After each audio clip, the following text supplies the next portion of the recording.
Okay, can someone please tell me what the fuck was that?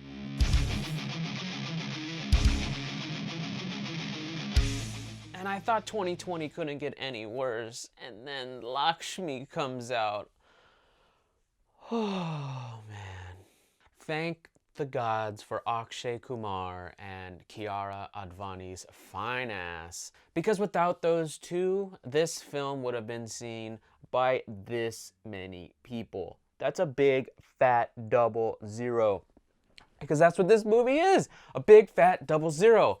Jesus Christ, from the opening moments you knew what you were going to get into. And I told myself, turn this off, Daniel, turn this off, Daniel.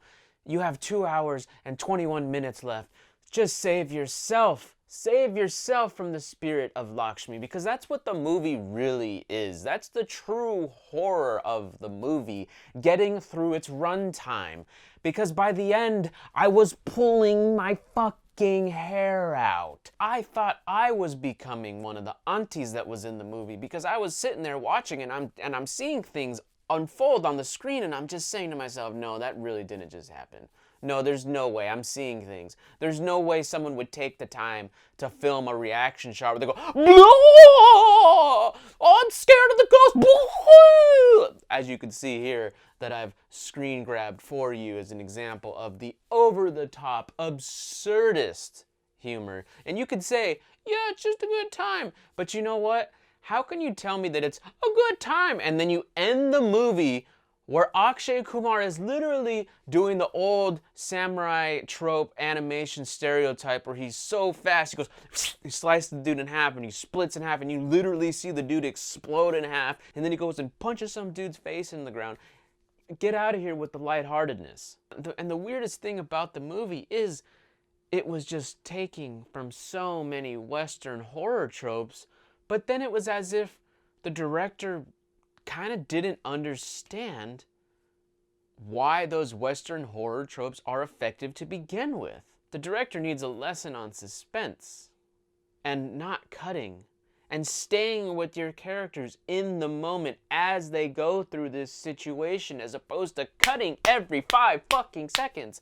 I mean, do you literally feel like your audience has the attention span of a fucking small baby? Because that's how you're treating them by doing that. And I know there's going to be some people out there who say, well, the audience that this film is catered to may not care about your Western thinking, Daniel, your Western ways of filmmaking. Not everything needs to be Spielberg. Not everything needs to be this. This is India. This is how we make our films. And that's fine. But you know what?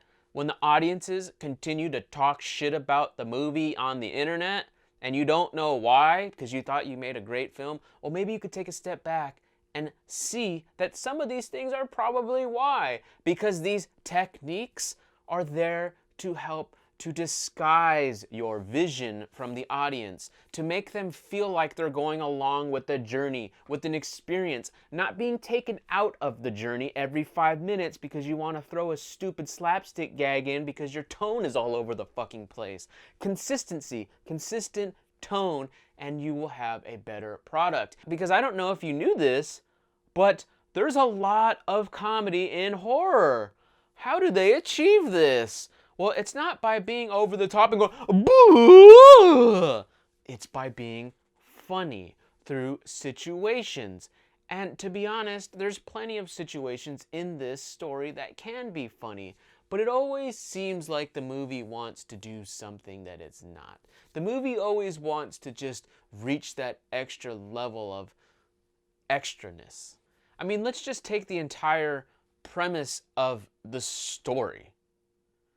So we have a family reunion, but the father doesn't like that Akshay and his wife eloped and is super traditional. The mom is a drinker, and by drinker I mean a pounder, because she just grabs that bottle and like, there is no drinking with this woman. It is pounding. She is an alcoholic if there ever was one. Maybe that's progressive.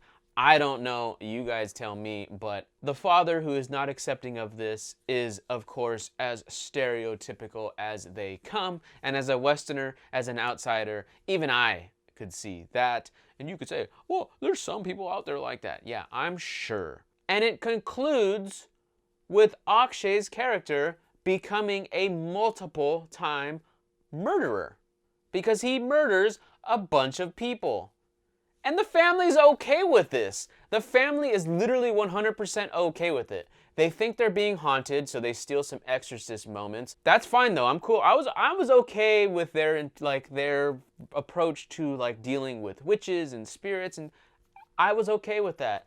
It was outrageous and completely a farce. I mean, just the way they handled the cow moment and things like that. I'm not saying using a cow is a farce. I'm saying the way that they shot it, the production design behind it, the terrible CGI, the reactions, the way that they're just, whoa! They're so afraid of everything. It's like the director just literally told them, and be more afraid, and more afraid, more afraid, be afraid, be afraid, be afraid, because that's what you're seeing of them. They're being afraid. But that's all you're seeing. You're not seeing them be characters. You're not seeing them be humans. You're seeing them be one-dimensional objects. You're seeing them be afraid. And that's simplistic. It's laziness. But you need to just understand, to just make a better movie. You have this luxury of time. And there's some beautiful shots here. There's beautiful moments where you did take your time to analyze things, but then it just falls apart. I don't know if it's scheduling. I don't know if it's COVID. But there's just big technical things, but I just don't comprehend how this happens on a budgeted film. Just the lighting from moment to moment within the same scene is just so inconsistent. Sometimes you have harsh and dark shadows and very menacing. And then Akshay walks into the next room and all of a sudden it's like a fucking nuclear bomb went off in there. There's so much light. It's so evenly lit. I mean, again, I don't know if it's contractual. I don't know, but all of these are distractions. All of these just pop up left and right. And again, we haven't even touched on the story and the absurdity of the story. And I'm not talking about the transgender aspect of that at all. As a matter of fact, I applaud the movie for doing something different for the mainstream audiences. I'm okay with that. And maybe in 20 or 30 years, Akshay's performance as a transgender is going to be looked at as offensive, like Al Jolson in The Jazz Singer was in 1927 when a white man dressed in blackface for the first sound film ever in the United States.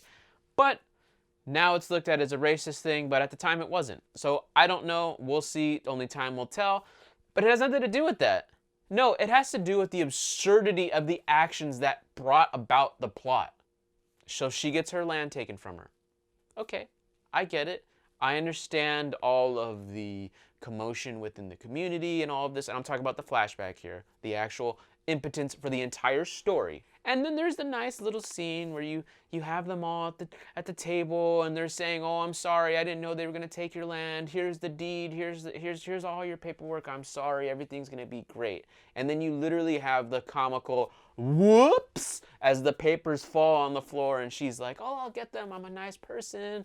Don't worry. I'm just so happy to have my land back." And then all of a sudden, the mom, out of her sorry, I don't understand this. Indian ladies out there, please tell me just tell me how it's possible. I mean, I've never been in one. I've never actually been that close to see. Maybe you guys have fucking huge pockets or something, or I don't know what you do. Maybe that's where you stuff your movie snacks when you're going to the movies. I mean, it's Corona, no one's going to the movies, but when you do go to the movies, maybe that's where you stuff it in there. Because she pulled out a fucking goddamn Michael Myers knife, the biggest fucking knife in the history of the world. I don't know how she didn't cut her bare skin putting it in.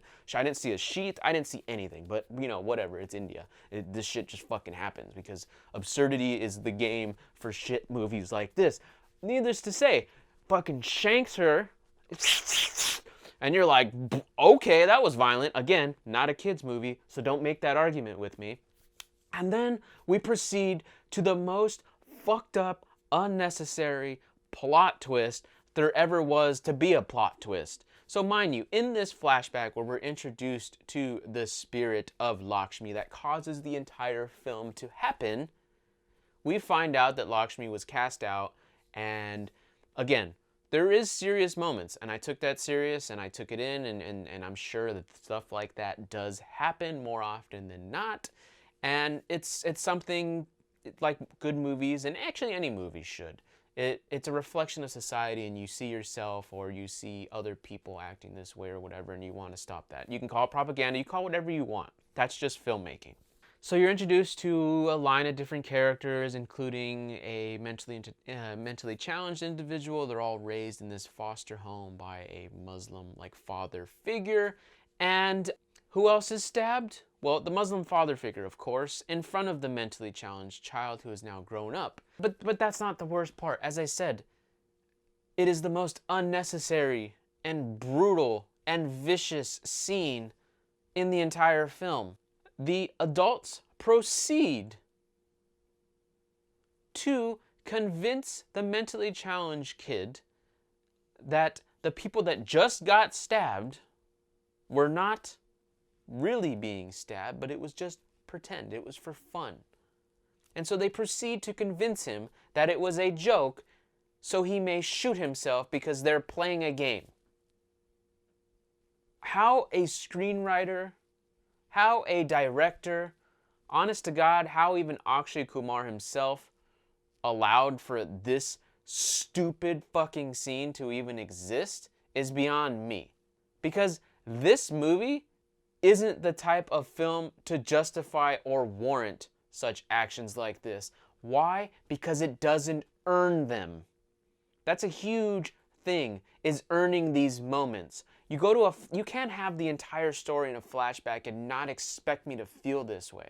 There are films that take the time to introduce you to the characters and then expose you to events surrounding them that are deep, that are impactful, that are hard to watch, that are difficult to swallow. But they take the time to expose you to who these people are. But you don't have any of that for any of these characters. Any of them.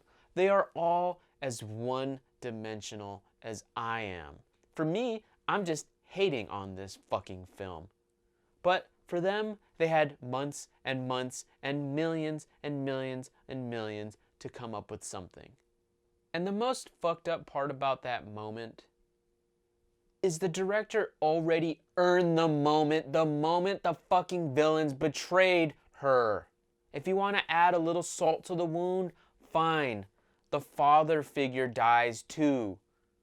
I'm already feeling salty and angry, and I just want revenge on them. And then you take it to a whole nother level? Why? Did you not think that the Indian audience wouldn't be on your character's side with the first two? You just had to go that extra level? Ooh, what a fucking savage. What a daring individual. Ooh, the ball's on you. Ooh, you made a mentally handicapped person shoot themselves in a movie and you filmed it and showed it. Wow. Oh my God. Can you sign my tits? Because I'm just so impressed with your directing. Again, I don't know how anyone signed off on that scene, in all seriousness. If you can't see on the page that a moment like that is kind of fucked up in an unnecessary way, I guess, again, it's to make the audience feel like, oh, this guy is irredeemable. He's a completely bad guy. He needs to die. Okay, but like I said, you're going to tell me that you don't believe that you achieved that with the previous two deaths? Maybe I'm just fucking barking up the wrong tree here. I don't know. Either way, I actually want to change my opinion on something. At the beginning of this video, I was talking about how 2020 couldn't get any worse, and then I saw this film. But you know what? Thank you for 2020. Because without 2020, I would have seen this film in the fucking movie theater. And the most ironic part about all of this is the chances of this movie being a success, if it were released in the theater, are probably pretty high. I know a lot of people out there are trashing on this movie, like myself, and rightfully so. That's their opinion, and they can do as they wish. And there are those who are out there who like the movie, and that's also okay, because that is their opinion. And movies are about your experience with them. And if you had a good time watching it, I don't shit on you for it. But you know what? Those people who shit on this film, you probably would have went out and supported it. Like me. So we're all hypocrites. So we go and we watch these films and we see that they're yet again the same old bullshit that we always get. We got to ask ourselves why. And if we don't come up with the answer, then just realize you're a part of the problem. Because I am too. And by part of the problem, I mean using your dollar to see these films. Now here's the thing. I don't want any of these filmmakers to not be able to make movies. I don't want my negative energy to influence someone else to potentially avoid or not watch this film when they fully intended to do so. Please go and watch the movie. Watch every single movie. Decide for yourself your own opinion and ultimately go from there. However, this does not exempt the filmmakers from criticism. Please voice yourself to these people so that they may learn and continue to improve their craft. Because I myself have listened to feedback over the years, and I don't just mean from you guys, but other filmmakers, from other filmmakers themselves. I have a long way to go. We all do. Oh, and of course, happy Diwali.